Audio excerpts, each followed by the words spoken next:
Le Flash Info avec Claire Yonsi. Bonjour à toutes et à tous et bienvenue dans votre Flash Info d'A-News Workwell. À la une de l'actualité, Tanama, un espace à soi pour télétravailler. Ce bureau, fixé au mur et replié, ne fait qu'une trentaine de centimètres d'épaisseur. Déplié, il offre un espace de travail digne de ceux qu'on trouve dans l'entreprise. Il a été imaginé par Emeline Bossev et il vise à améliorer le bien-être et la productivité des professionnels travaillant à domicile. C'est après avoir mené une première activité dans le design qu'Emeline décide de créer en 2023 la start-up Tanama, en partant du constat qu'il n'y avait pas de solution satisfaisante pour les nouveaux modes de travail. Fabriqué en France à partir de matériaux naturels, ce bureau permet de travailler assis ou debout. Il permet de prendre soin de sa santé physique, mais aussi de sa santé mentale en tant que salarié. Quand la journée de travail est terminée, en effet, on le referme afin de signifier une coupure nette avec la vie pro et la vie perso. Une plante sur le haut du meuble est incluse afin de favoriser un environnement de travail sain et apaisant.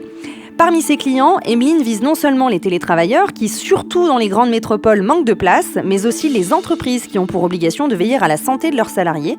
Si vous souhaitez travailler sereinement et efficacement, il faudra tout de même débourser 3 779 €, toutes taxes comprises. Le groupe immobilier lyonnais Patriarcat Développement renforce son ancrage régional avec l'acquisition de Bretagne Agencement. Acteur majeur de l'immobilier d'entreprise en France et situé à Verne-sur-Sèche, près de Rennes, Bretagne Agencement accompagne depuis 2002 des enseignes multisites dans la conception et la réalisation de leurs projets. Cette acquisition renforce donc la présence du groupe dans les régions Bretagne, Pays de la Loire et Vendée.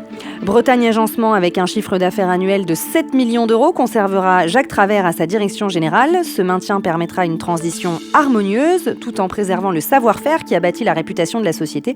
Cette opération s'inscrit dans la stratégie de croissance externe du groupe Patriarcat qui vise une augmentation de 50% du chiffre d'affaires de Bretagne Agencement d'ici 2028.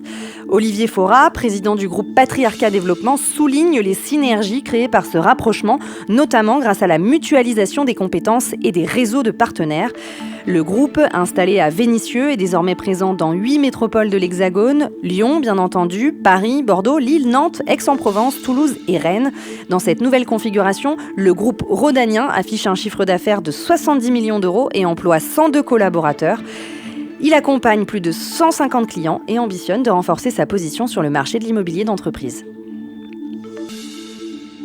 Si vous voulez rester connecté aux infos d'A-News Workwell, rendez-vous sur notre site A-News Workwell, le média d'information des nouveaux modes et lieux de travail.